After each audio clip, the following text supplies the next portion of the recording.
A-t-on vraiment le choix dans la vie ou est-ce qu'il y a une sorte de déterminisme commun? C'est ce qu'on va voir dans cet épisode. Bienvenue sur Autosuffisance, le podcast qui traite des sujets de l'expatriation, des finances, comment devenir autosuffisant sans être pauvre non plus. La plupart des personnes qui traitent ce sujet ont des réflexions de pauvres et anticapitalistes, alors que je suis persuadé qu'on peut combiner les deux. Donc, dans cet épisode, je pense qu'il y a plusieurs points à aborder sur cette partie A-t-on le choix? D'abord, on va le voir sur les finances. Ensuite, a-t-on le choix sur la partie géographique, expatriation? Et puis, enfin, sur la partie sociale, amoureuse, a-t-on vraiment le choix ou est-ce que on est fait pour faire ce qu'on doit faire et il y a une grosse part de déterminisme quand on vient sur Terre et on n'a pas le choix. Et du coup, on est obligé de s'y confronter. Là-dessus, toutes mes réflexions sont parties de Charles de Ripper. Je pense que pas mal d'entre vous le connaissent, qui a la chaîne Esprit Argent. Pour moi, il est avant-gardiste sur tellement de sujets. C'était un des tout premiers à parler de tout simplement. D'un point de vue expatriation, le déclin de l'Europe, les finances. Moi, je l'ai d'abord suivi pour ses parties, on va dire sa vision sur l'économie globale, comment fonctionne tout en fait. Et je trouve qu'il a compris tellement de choses que je l'ai suivi pour ça. Et puis au fur et à mesure, il m'a ouvert l'esprit sur d'autres choses, que ça va très bien de la spiritualité à vivre à la campagne.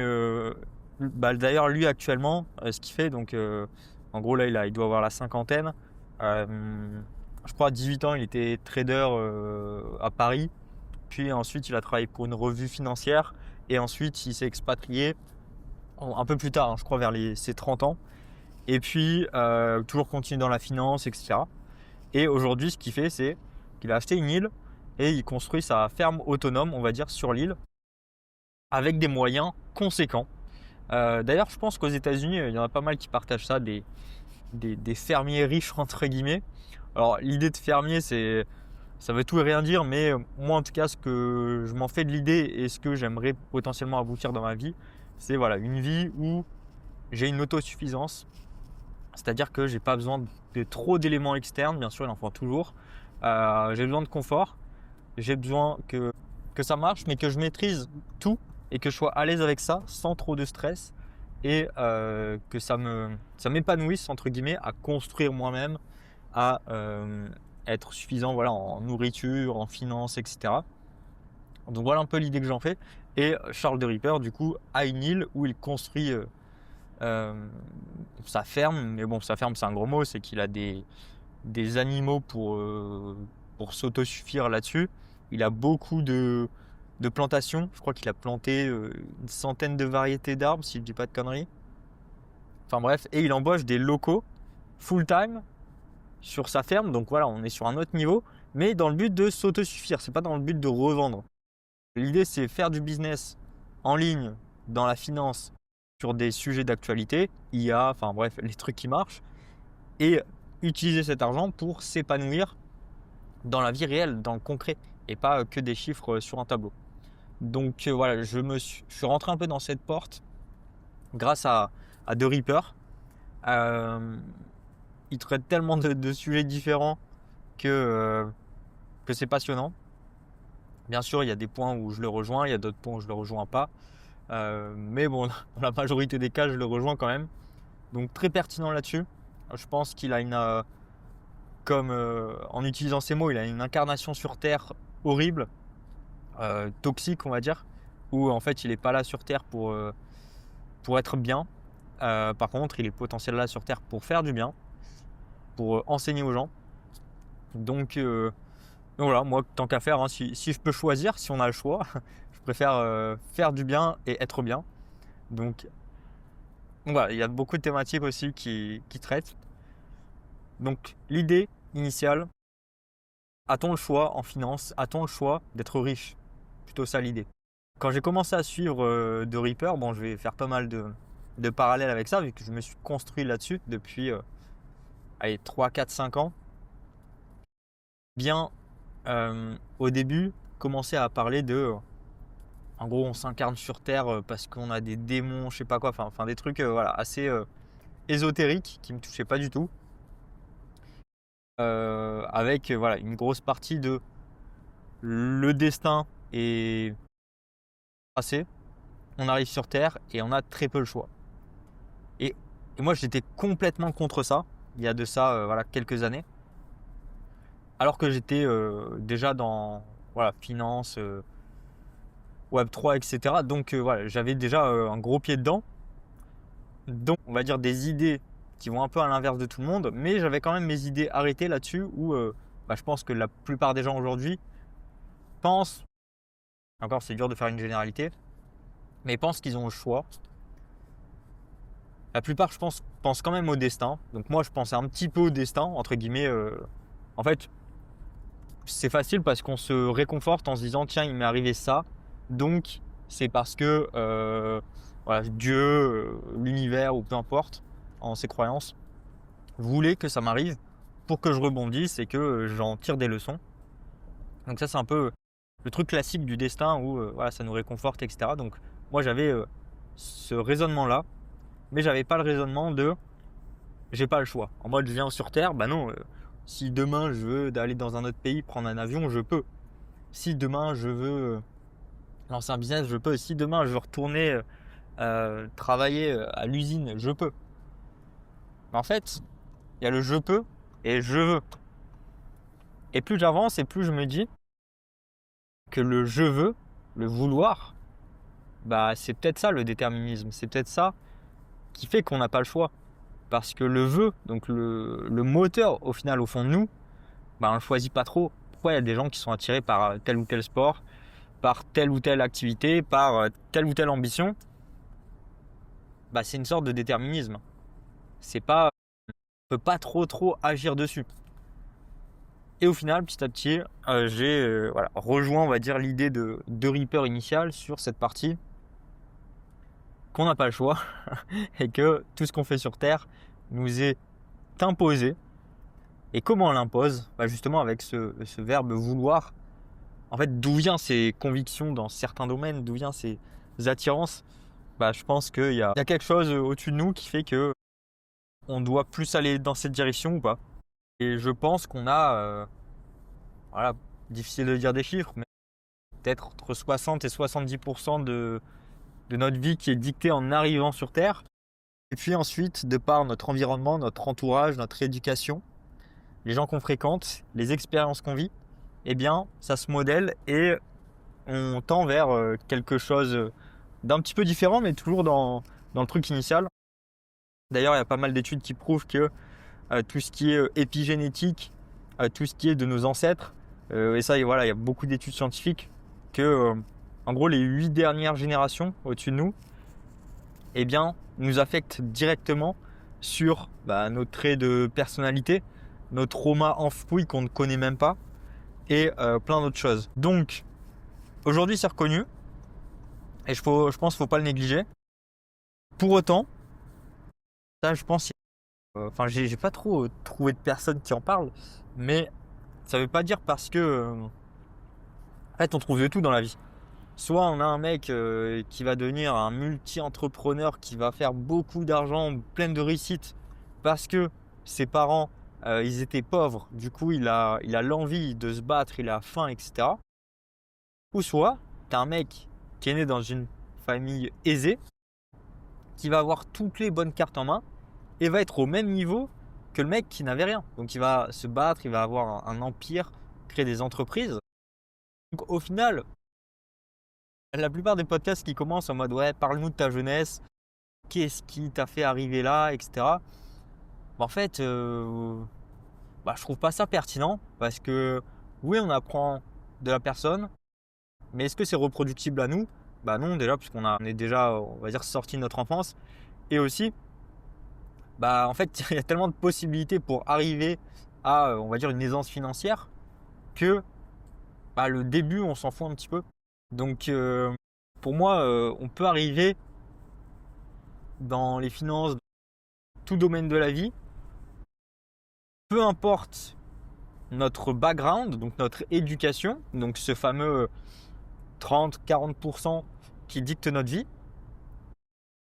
donc que le voilà, 60-70%, ce qui fait qu'on vient sur Terre, eh bien, nous pousse, nous met un moteur, des, des attirances envers différents sujets.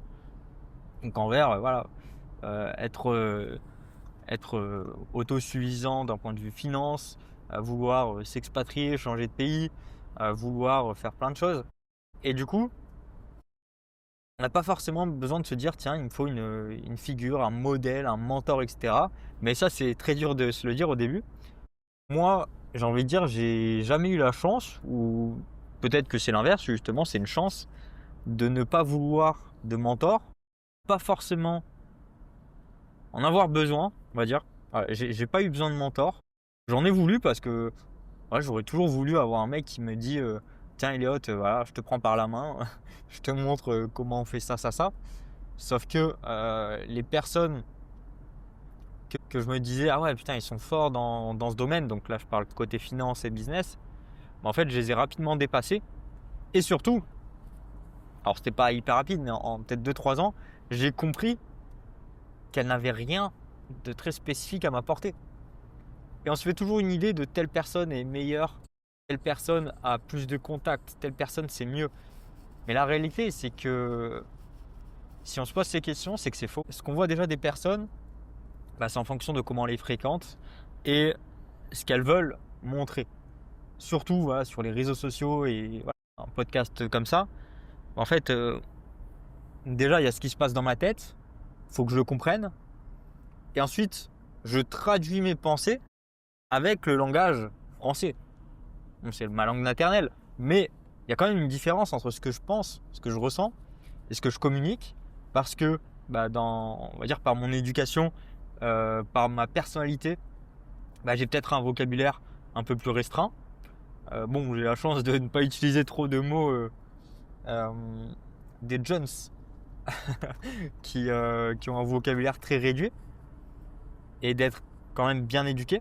Mais voilà, il y a une grosse barrière entre ce que je pense, ce que j'aimerais partager et ce que je peux avec des mots. C'est plus ce que je voulais dire par cette pensée. Mais en tout cas, sur la partie finance, a-t-on vraiment le choix? Peut-on vraiment devenir riche? En fait, voilà, ça dépend de notre déterminisme, de comment on vient sur Terre, pour quelles raisons. Ça, je vous rassure, on ne peut jamais le savoir, hein. Personne ne le sait. Et pour autant, ça se voit sur, c'est pas des traits de caractère, mais sur la façon dont on pense une personne. Et on peut le voir venir, en tout cas. Moi, si je dois, d'ailleurs, c'est comme l'investissement en start-up, hein. C'est si j'investis sur le fondateur parce que je sais que il est suffisamment autiste sur la partie finance, entrepreneuriat que je vais réussir, entre guillemets. Je vais réussir mon investissement. Et c'est comme Hugo sur la chaîne YouTube. Donc, il n'est pas sur le podcast, mais sur la chaîne YouTube Autosuffisance. Voilà, ça fait plusieurs années que je vois qu'il essaye des trucs et tout. Là, il commence à grandir. Il a 15 ans, il va avoir 16 ans, je crois. Et je pense que depuis un an, je suis persuadé que voilà, si je pouvais investir sur lui en mode je sais qu'il va réussir, je le ferais. Parce qu'en fait, ça fait plusieurs années qu'il s'y met, qu'il s'y intéresse. Et surtout, il fait par soi-même et il essaie de chercher. C'est comme, voilà, est-ce que je te donne du poisson ou est-ce que je t'apprends à pêcher? Si tu as une personne qui va apprendre à pêcher, qui comprend que un mentor c'est bullshit parce qu'il va te donner le poisson la plupart du temps et que le but c'est juste que toi tu es suffisamment lagnac pour le faire. Donc en fait, si tu as l'envie et que tu fais ça depuis 2-3 ans et que tu penses qu'à ça de tiens, je veux faire un business, je veux réussir, je veux être indépendant, etc. En fait, c'est surtout quand tu es jeune, c'est sûr et certain que tu vas réussir. Ça peut s'identifier quand on est jeune. Alors pas par soi-même bien sûr, c'est d'autres personnes qui peuvent l'identifier pour nous. Après, est-ce qu'on a besoin de le savoir ou pas? Pas forcément. peut-être pour la confiance en soi, mais en fait, qu'on le sache ou pas, si on est comme ça, on le devient et c'est tout. Par contre, si on est on va dire plus âgé, qu'on a passé l'adolescence, on va dire à partir de voilà, 23-25 ans, est-ce qu'on peut réussir financièrement? C'est exactement ce que je dis depuis le début, c'est il y a une partie qui est déterminée pour dire que oui, toi, telle personne, tu vas réussir. Et après, ça dépend de ton environnement. Si tu es censé réussir, mais que, voilà, je sais pas, tu traînes avec des gens qui se droguent, c'est sûr que peut-être ça va te couper des opportunités et au final, tu n'y arriveras pas parce que tu n'as pas suffisamment voulu. Tu n'as pas eu suffisamment faim, tu n'as pas eu une douleur suffisamment forte, tu n'as pas eu un épanouissement suffisamment fort. Ça, c'est important de le comprendre. Hein. C'est pas, voilà, peu importe le background, on peut arriver au même endroit. Il y en a qui y arrivent par la douleur, il y en a qui y arrivent par l'épanouissement, il y en a qui y arrivent par d'autres choses. Et aussi, il y a une grosse partie sur comment notre cerveau fonctionne, notre système nerveux. Je vais sûrement faire un podcast avec mon coach en biohacking où lui, il expliquerait très bien comment ça marche. Tu vois. Il peut y avoir autant, je vais dire des trucs mélangés parce que je suis pas expert, mais voilà, tu as une ocytocine basse, donc ton angoisse, elle monte, mais du coup, ça laisse de la place pour sécréter de la dopamine. Donc, tu vas avoir plus d'énergie. Donc, tu es un mec angoissé, mais avec des tendances avec de la dopamine sécrétée assez forte. Donc, soit tu arrives à la dépenser, l'évacuer, par exemple en scrollant sur ton téléphone, sur TikTok, ou soit tu arrives à l'utiliser à bon escient sur ton business. Et tu te dis, ok, soit je joue aux jeux vidéo, ou soit je pense, d'ailleurs ça c'est un peu moi, soit je pense que ma vie est un jeu vidéo et le fait de faire des podcasts, du contenu, travailler sur des projets très gros, en fait ça me stimule autant que un jeu vidéo. D'ailleurs j'ai toujours eu du mal à jouer aux jeux vidéo, hormis on va dire quand j'avais entre 10 et 14-15 ans peut-être, où voilà, nouveauté, il y a la Play 3, tac, on achète un jeu, puis tu joues. Voilà, il n'y a pas. Je considère pas ça que à cette période que c'était agréable entre guillemets. C'est juste voilà, j'ai rien d'autre à faire, satisfaction immédiate, c'est facile d'y accéder. Par contre, voilà, à partir de 18-20 ans, je pense que ceux qui jouent encore aux jeux vidéo, ils sont plus dans ce délire de ouais, j'arrive à me satisfaire avec les jeux vidéo. Et du coup, je considère que entre guillemets le jeu vidéo c'est mieux que la vie. Alors bien sûr il y a des nuances et ça veut rien dire, mais si on fait des statistiques, oui, les mecs qui jouent 2-3 heures par jour aux jeux vidéo, logiquement ils réussissent financièrement moins que des personnes qui vont bosser 2-3 heures par jour sur un autre business, un autre projet. C'est logique. Et du coup, on va dire à partir de mes je sais même plus, mais 16, 17, 18 ans, je jouais pas du tout aux jeux vidéo. Et une fois, quand j'ai essayé de reprendre, c'était quand j'étais expat en Estonie, en plein hiver, quand il fait pas beau et tout, t'as pas trop de mood, et t'es un peu dépressif.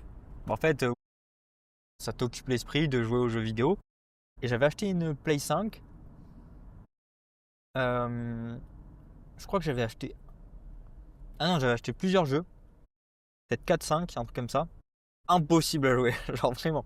À tous les jeux, j'ai dû jouer 30 minutes, 1 heure max.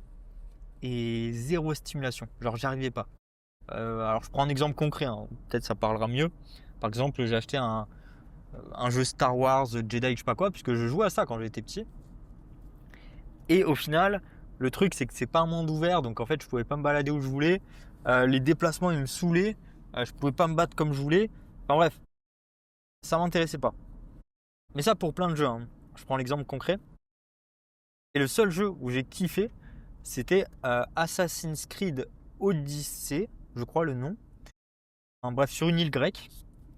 Et j'ai surkiffé le jeu. Et je pense que c'était il y a 2-3 ans. Et en fait, je me suis pas posé la question pourquoi je surkiffe ce jeu. C'était en mode, tiens, j'aime ce jeu, je joue, c'est tout. Et après, petit à petit, je me suis fait des réflexions. Mais c'est bizarre que j'aime aucun autre jeu. Alors vraiment tous les jeux. Le pire des jeux, mais ça même quand j'étais petit, c'était genre les jeux de foot, FIFA et tout. Ah, je comprends vraiment pas le délire de jouer à ça. Alors peut-être, ouais, si tu commences à bien gérer la manette et tout, c'est sympa. Mais je sais pas, j'ai jamais trouvé ça stimulant de jouer à des mecs qui courent sur un terrain, sur un écran. Enfin, c'est bizarre. Et voilà, Assassin's Creed Odyssey, j'ai surkiffé. Il y a tout que je kiffe. Voilà, c'est un monde ouvert, tu peux te battre correctement, ça marche bien, etc. Mais au final, bah, je m'en suis rendu compte plus tard lorsque j'ai fait ma première retraite de reconnexion où en fait j'ai vécu des choses assez intenses et j'ai vu une de mes vies antérieures en tout cas qui était euh, j'étais un philosophe grec et du coup ça a matché beaucoup de choses. Par exemple, si je reprends par rapport à ma vie actuelle aujourd'hui, je sais que si je le fais pas ça me manque et que j'ai envie de le faire. C'est partager et instruire les autres sans imposer, mais plus en partageant tout simplement ce que je fais. Parce que c'est vrai que YouTube, etc., ça reste récent, hein. Il y a 5-10 ans, il n'y avait pas grand-chose. Et du coup, on peut avoir accès à de l'information à des personnes qui ont des vies, enfin, en tout cas des personnes qui partagent leur vie. Parce qu'il y a plein de gens qui ont des vies hyper intéressantes. On voudrait apprendre d'eux, mais malheureusement, bah, ils ne partagent pas. Ou même, ils ne savent pas forcément partager. Parce que, comme je le disais, il y a ce que tu vis, tes convictions, et puis il y a ta parole, les mots. Il y a une grosse barrière entre ça. Donc il y a plein de gens qui ont des vies hyper intéressantes, mais malheureusement il y en a peu qui les partagent. Et ceux qui les partagent, eh bien, faut encore les trouver. Et c'est un peu ça tout l'enjeu des prochaines années où on va avoir un trop plein d'informations qu'on a déjà. Comment les sélectionner? Et moi, en tout cas, je kiffe faire ça, je kiffe partager. Je suis pas hyper connu, alors que je suis quand même assez récurrent dans tout ce qui est contenu vidéo. Mais en tout cas, ça me va parce que voilà, je suis content des personnes qui me suivent. Donc merci à vous de m'écouter. Et surtout, voilà, c'est pas en mode je donne de l'information. Les gens écoutent et j'essaye de vendre un truc.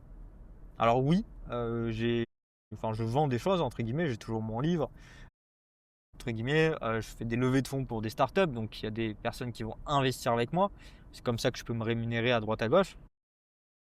Mais je fais pas du contenu, et d'ailleurs, enfin spécifiquement sur cette chaîne, je fais pas du contenu dans le but de tiens, je veux faire du contenu pour vendre ça. Non, là c'est vraiment j'aime partager. Et du coup, bah, j'ai peu de personnes qui me suivent, mais le peu de personnes qui me suivent, eh bien comme je les considère pas en mode bah, des clients tout simplement, c'est en mode c'est des personnes avec qui je parle. Et de toute façon vous le savez, hein, ceux qui vont m'écouter, je pense, c'est la plupart des personnes, bah, je les connais personnellement. On s'est appelé au moins peut-être entre 2 et 3 heures sur ces 4 dernières années. Alors oui, sur le papier c'est ridicule, mais faire ça avec 200-300 personnes, c'est quand même beaucoup. En tout cas, voilà, j'ai pas l'impression que c'est moi, Elliot, je fais du contenu sur YouTube et j'ai des gens qui me regardent. Non, je fais du contenu parce que ça me plaît et je partage mes idées. Libre à chacun de regarder. Mais ceux qui me regardent, bah, je les connais. Enfin, je le sais exactement. J'ai déjà vu leur tête, j'en ai déjà parlé. Bon, des fois, je me rappelle pas de tout le monde, malheureusement, sur les événements. Mais voilà, généralement, on est co-investisseurs, donc on est co-actionnaire de start-up, donc on se connaît plus ou moins. Mais c'est ça qui change tout. Enfin bref, tout ça pour dire que j'aime bien partager. Et pour revenir à la finance, est-ce qu'il y a un déterminisme? Est-ce que tout le monde peut devenir riche? Eh bien, quand on a passé cette phase voilà, je parlais de jeux vidéo, etc., Assassin's Creed, j'ai surkiffé ce jeu au final, puisque je me suis vu dans une vie antérieure où j'étais grec, et Assassin's Creed Odyssey, ça traite sur le sujet de la Grèce. Et c'est la première fois où je me suis passionné sur l'histoire. Vraiment, l'histoire pour moi c'était le dégoût total de cette matière parce que pour moi c'était non, moi je vais de l'avant. je m'en fous de connaître ce qui s'est passé, etc.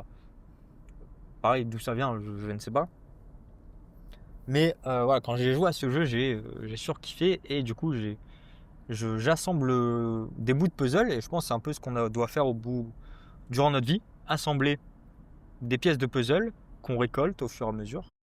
Et voilà, le but c'est de s'assagir, de devenir plus sage, plus épanoui avec soi-même sur le long terme, sur le long de notre vie, entre guillemets. Pour revenir à ce côté financier, si vous êtes, si vous avez plus de 25 ans, bon, au final, je pense que la plupart des gens ont plus de 25 ans, puisque même quand j'ai commencé à faire du contenu à, je sais pas, 20, 23 ans, 20 ans, eh bien, les personnes qui me suivaient, c'était 16, 17, 18 ans minimum. Donc aujourd'hui, je pense que tout le monde a quasi 23, 25 ans minimum, même si je sais qu'il y en a des plus âgés.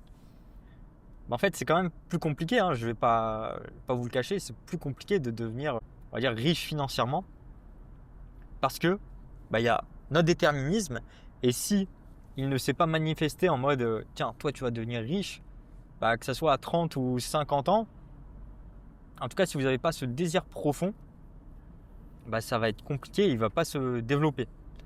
Et juste, un dernier point sur Assassin's Creed, du coup pourquoi j'ai aimé un jeu vidéo alors que je détestais tous, parce qu'il y avait ce désir profond de attends, mais la Grèce, c'est ça, et c'est incroyable l'histoire de la Grèce, etc. Donc peut-être relié avec une de mes vies antérieures, j'en sais rien, pareil, c'est ma propre expérience, et en tout cas c'est ce que je ressens, donc potentiellement il y a plus de chances que ce soit ça si je le ressens. Si le déterminisme ne s'est pas manifesté à plus de 25 ans, en tout cas qu'il n'y a pas une volonté au fond de chacun assez forte pour dire je veux être riche, je veux réussir financièrement, etc. Eh bien, ça va être compliqué. Après, il y aura toujours des opportunités, beaucoup de chance, bien sûr, et aussi de la compétence, on va dire ce qui se développe et ce qui peut influencer une partie de notre vie, c'est 30-40%. Cette partie compétence peut être travaillée. Et c'est uniquement cette partie qui peut être travaillée, mais qui ne fera pas tout le chemin. Donc si vous êtes en mode, et vous avez toujours été au fond de vous un peu, tiens, je veux devenir riche. Parce que pour moi, c'est normal. Hein. Pour moi, quelqu'un qui dit, ouais, non, je m'en fous d'être riche, c'est bizarre aujourd'hui pour moi. Mais chacun a sa vision des choses. Et ça, je le comprends à peine, mais c'est tellement dur pour moi. Pareil, je sais pas pour, pour vous. Mais juste le fait de comprendre que mais chacun a sa vision et chacun a ses priorités sur tel ou tel mécanisme de réflexion, c'est compliqué de voir, de comprendre que les gens ne raisonnent pas comme nous-mêmes. Enfin bref, si vous avez ce truc de je veux devenir riche, c'est pas riche pour être riche, non, moi j'en vois pas l'intérêt. Que j'ai 5, 10 ou 50 millions, je préfère avoir 5 millions. Parce qu'en fait, je vais avoir la même vie, mais avec 50 millions, je vais avoir plus d'emmerdes.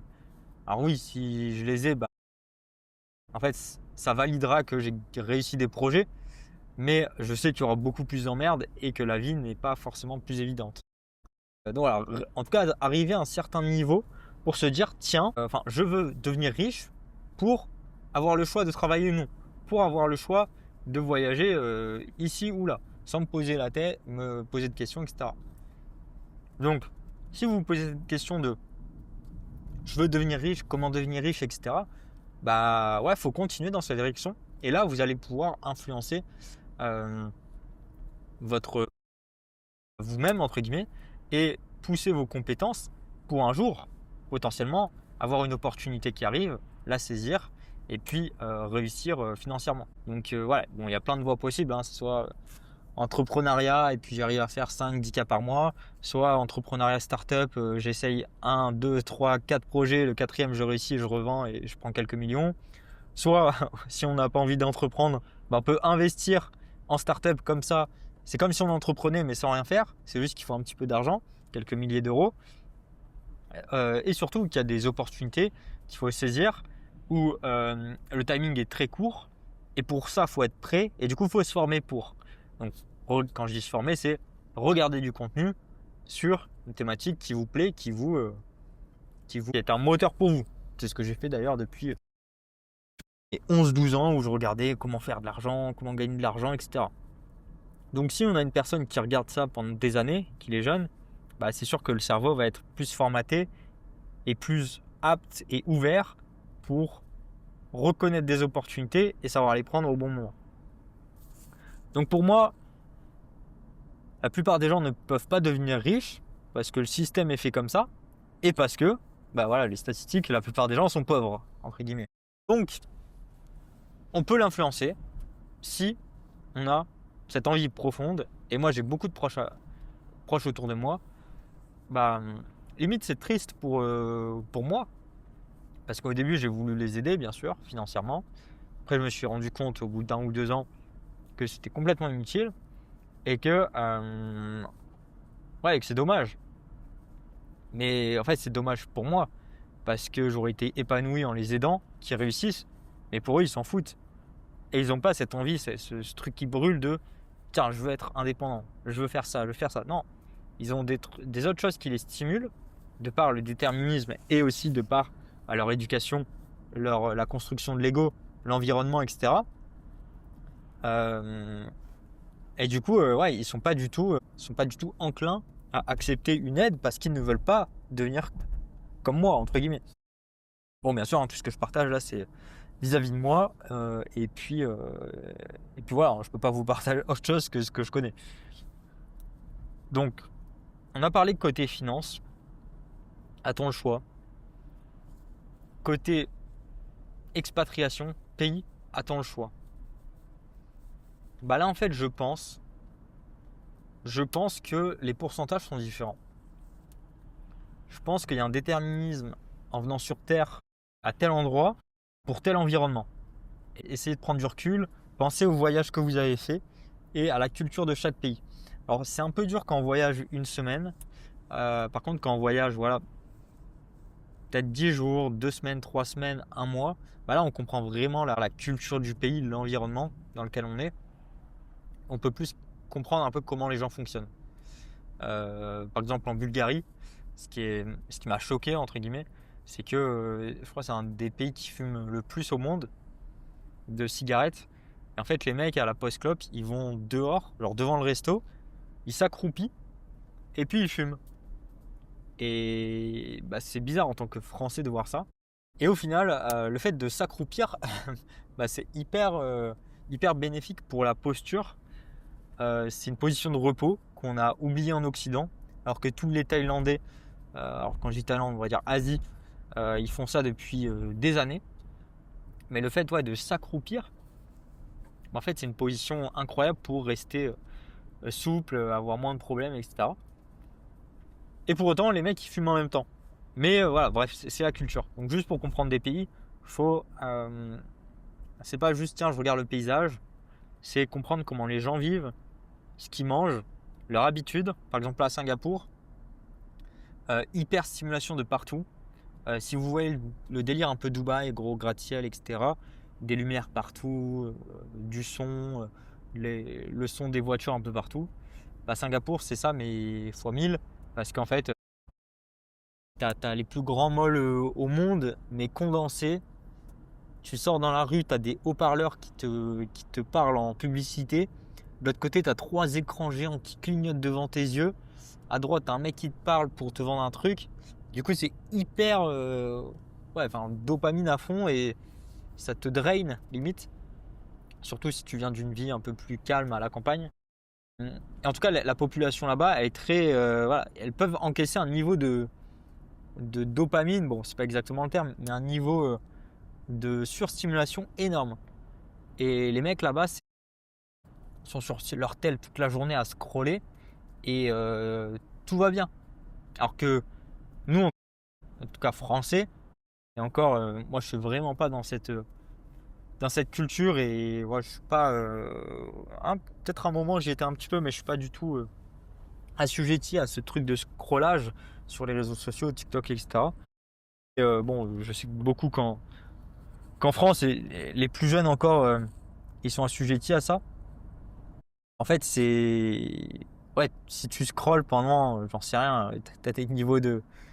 Il y a des niveaux pour tout, mais peut-être 2, 3, 4 heures, bah, tu sors de là, tu te sens comme une merde et ouais, t'es drain, t'as plus d'énergie quoi. Bah, à Singapour, non, c'est 8 heures de scrollage, tout va bien. Mais du coup, c'est d'autres cultures, de par l'environnement, de par plein de choses. Donc, quand on arrive sur Terre, est-ce qu'on choisit son endroit ou pas? Moi, je pense pas. Je pense qu'on choisit plutôt les personnes. Mais du coup, les personnes qui sont on va dire, assujetties à un environnement. Par exemple, moi, je pense actuellement que on vient sur Terre en choisissant ses parents. Et pas l'inverse. C'est plus en mode, voilà, je vois un petit peu mes parents ce qu'ils font, enfin, de personnes, et j'ai envie de m'incarner dans leur famille. Donc va y avoir une certaine influence entre guillemets. Donc là, c'est vraiment le délire spirituel, ésotérique. Et voilà, si ça se passe, ça se passe. Si ça se passe pas, bah, je resterai avec quelqu'un d'autre entre guillemets. Donc il y a un choix, je pense, de quelque chose qui fait que voilà, je veux choisir en venant sur Terre pour vivre potentiellement des choses, une expérience, à travers un environnement, mais pas en se disant tiens, je choisis la France, la 5e République, je sais pas quoi. Du coup, bah, les pays sont très différents, que ce soit en France, Thaïlande. Alors je suis jamais allé, hein, mais bon, la culture est vraiment très différente. Eux qui sont beaucoup plus ouverts sur la connexion avec eux-mêmes. Nous en Occident, ça a été pas mal effacé. Et du coup, on va avoir une vie complètement différente, avec une vision complètement différente. Et ça, c'est marrant. Je m'en suis rendu compte il n'y a pas si longtemps que ça. Je me disais, quand j'étais petit, pourquoi les tribus reculées, je sais pas, j'avais vu les Indiens d'Amérique, alors quand je dis ce mot, c'est peut-être pas le bon, mais les personnes qui vivent dans la forêt, je me disais, ils sont bêtes, attends, ils ont même pas de montre, d'horloge pour savoir l'heure et tout, alors que voilà, ils pourraient se démerder à vendre une vache et puis à essayer d'avoir accès à un peu plus de confort. Et en fait, aujourd'hui, je me rends compte que c'est complètement débile parce que c'est pas parce que tu as plus de confort, en tout cas ce que tu considères être du confort. Moi, aujourd'hui, je considère plus que c'est, on va dire, une élite capitaliste. Et capitaliste, attention, c'est un grand mot, mais moi, je suis capitaliste, mais je suis contre les capitalistes. C'est bizarre. Parce que j'ai les capacités pour jouer à ça, on va dire, à ce jeu de capitaliste, et que je suis pas mauvais. Et pour autant, je trouve ça nul. Mais voilà, tant qu'à faire, autant en profiter. Et du coup, bah, pour moi, c'est le capitalisme qui a fait en sorte de créer des besoins, une certaine élite, en disant tiens, tu as besoin d'une Ferrari qui va coûter 300 000 euros. Faut que tu travailles, faut que tu travailles dur, etc. pour pouvoir te payer ton rêve de gosse. Pareil, quand les personnes, en tout cas en France, que je regarde, que je connais, les mecs, c'est ouais, moi, mon rêve de gosse, quand j'étais gosse, etc., c'était de m'acheter telle voiture. Vous imaginez quand même le fait de se dire, c'est quoi ton rêve? Bah, on est obligé de dire un truc matériel. Mais je pense pas que sur son lit de mort, on dirait, est-ce que tu as réalisé ton rêve? Le mec, il va dire, ouais. C'était quoi ton rêve? Ah, c'était de m'acheter une Porsche. Bah, ouais, le rêve pas fou, quoi, au final. Après, c'est dur hein, de définir un rêve. Moi, si on me demande aujourd'hui, si j'en ai peut-être un, mais il y a quand même un petit lien avec du matériel. Parce que voilà, on vit dans un monde où on a besoin de matériel aussi pour du statut social, vivre des émotions, etc. Et voilà, moi à l'époque, enfin quand j'étais petit, c'était vraiment en mode putain, mais ils sont débiles les Indiens, pourquoi ils veulent pas ça, etc. Et en fait, aujourd'hui, je comprends que bah, c'est pas avec du matériel que tu t'épanouis.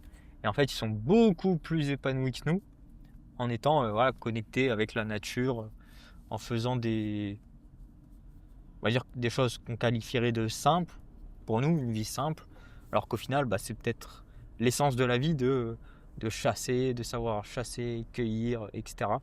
Donc ouais, des vies complètement différentes. Et je pense qu'on choisit là où on veut être incarné, entre guillemets. pas là où, mais avec qui. Et du coup, le avec qui détermine le où. Et pour autant, ensuite, il y a quand même la construction de l'ego et des influences. Et je pense que c'est ça plutôt qui détermine notre avenir. Et si on reste, et du coup, ça joue beaucoup sur les barrières psychologiques qu'on a, donc de par notre enfance, de par les fréquentations qu'on a. Et si on n'a pas de confiance en soi, qu'on n'arrive pas à aller de l'avant, etc., du coup, on va être moins enclin à voyager, à s'ouvrir aux autres. Et je pense que la plupart aujourd'hui, c'est quand même plus accessible. Mais franchement, je vous encourage tous à voyager au moins une fois seul. Ça fait gagner en expérience, en confiance en soi, enfin en tout ce qu'on veut. Il n'y a jamais personne, je pense, qui a regretté de dire tiens, j'ai fait un voyage seul. Genre, personne n'a regretté dans sa vie, je pense. Et du coup, les barrières mentales qu'on se met, donc qui sont construites par notre éducation quand on grandit, eh bien, c'est plutôt ça qui va déterminer du coup notre lieu de vie. Donc là où sur la finance et si on peut devenir riche, pour moi, on ne le peut pas si on n'est pas fait pour, d'une certaine façon. Eh bien, et on n'a pas trop le choix, on subit, entre guillemets. Eh bien, sur le choix de l'expatriation, enfin, choix géographique, liberté géographique, je pense justement que là, on a plus le choix. Vu que c'est des barrières mentales, eh bien, ces barrières mentales peuvent être cassées. Alors pour moi, il y a deux façons. On les casse d'un point de vue psychologique. On va travailler avec un psy pendant plusieurs mois, plusieurs années.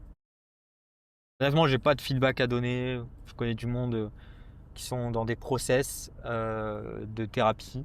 Moi, je le suis pas. Du coup, comme je le suis pas, j'ai plutôt un avis négatif dessus. Et de toute façon, je pense que ça dépend de chacun. Et deuxième possibilité, c'est, on va dire, la voie de reconnexion, plutôt spirituelle, s'écouter. Et du coup, là, c'est pareil, hein, c'est des sortes de thérapie de reconnexion. Vivre des choses, donc des retraites, spirituelles, alors plus pour se donner de la place, de la réflexion, du non-jugement.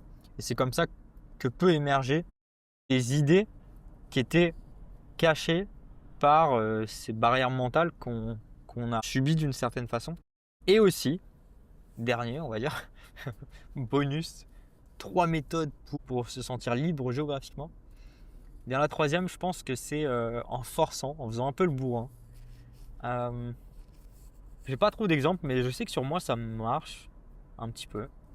C'est en gros s'auto-convaincre. Et voilà, si on veut s'expatrier, si on veut changer de pays, déjà faut le vouloir entre guillemets. Et en fait, il y a juste à regarder 1000 contenus sur l'expatriation. Et son YouTube, son Instagram, il faut que ça soit que des gens qui parlent d'expatriation. Et du coup, comme ça, c'est entre guillemets de l'éducation, de l'influence. On va moins voir de barrières. En tout cas, ça peut nous créer d'autres barrières, mais ça va nous mettre une norme de l'expatriation. En fait, c'est une norme et c'est pas quelque chose de très dur. Et pareil, l'expatriation, il ne faut pas le relier que d'un point de vue fiscal. C'est dites-vous, est-ce que vous aimez voyager? Est-ce que vous avez kiffé voyager seul? En fait, l'expatriation, c'est un peu l'étape ultime, c'est voyager en longue durée, potentiellement seul ou à plusieurs. Mais voilà, donc c'est pas que fiscal, bien sûr. Et voilà, pour moi, la liberté géographique, on a le choix dessus. Et s'il y a rien qu'on a envie de faire, on peut faire le bourrin et regarder beaucoup de contenu sur l'expat et ça marchera. Voyager, aller voir des pays d'expat, rencontrer des expats, ça va nous influencer obligatoirement. Et enfin, dernier point, a-t-on le choix sur ces relations sociales, amoureuses? Là, en fait, c'est le point où j'ai le moins d'avis. Peut-être parce que j'ai moins d'expérience et c'est moins mon focus. En tout cas, j'y travaille. Mais les relations sociales, donc pour parler très large, en fait, c'est à quel point on le veut. Si on est venu, c'est un peu débile de dire ça, mais on vient sur Terre pour certaines choses et quand on repart sur Terre, entre guillemets, ce qui reste, c'est pas le matériel, c'est pas ce qu'on a construit d'une certaine façon. Euh, L'homme, c'est plutôt fait pour, voilà, je veux expérimenter sur Terre la confrontation entre deux enveloppes humaines, mais entre guillemets, voilà, si on reprend les bases de nos ancêtres, il y a des centaines d'années, des milliers d'années, les mecs ils se sont foutés du matériel parce que il n'y avait pas ce besoin créé, il n'y avait pas ce capitalisme pour te dire tiens, il faut que tu aies un appart, il faut que tu aies une voiture, etc. Du coup, la base des bases, c'était voilà, le social. Quelles sont tes rencontres, euh, quels sont tes amis, etc. Et, euh, mais aujourd'hui, voilà, dans le monde dans lequel on est, eh bien, le matériel a pris beaucoup plus de place. Donc, faut pas se dire, tiens, nos ancêtres, non, ils étaient que du social, etc. Oui, mais nos ancêtres, ils étaient pas, enfin, ils n'avaient pas le même monde matériel qu'on a aujourd'hui. Donc, en fait, il faut adapter un peu les croyances. En tout cas, pourquoi l'enveloppe humaine est faite de base, depuis des milliers d'années, mais adaptée aux conditions d'aujourd'hui. C'est pareil, tout ce qui est la Bible, etc. En fait, les écrits, ils sont valables, entre guillemets, suivant les croyances de chacun, pour des milliers d'années en arrière. Mais il faut l'adapter au monde matériel d'aujourd'hui. Les vices ne sont pas les mêmes, les bonnes choses ne sont pas les mêmes. Donc voilà, il faut quand même l'adapter à tout ça.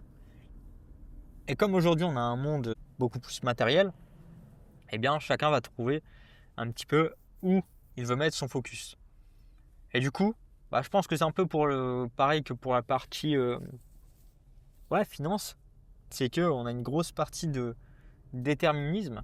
Et voilà, c'est ce que je disais au début, il y a des personnes qui vont vouloir partager aux autres, il y en a d'autres qui vont pas réussir euh, parce que bah, voilà, par le langage, par la façon dont on s'exprime, même si ça peut se travailler. En fait, c'est si on ne veut pas le travailler, c'est ce verbe vouloir. Ce verbe vouloir, c'est du déterminisme.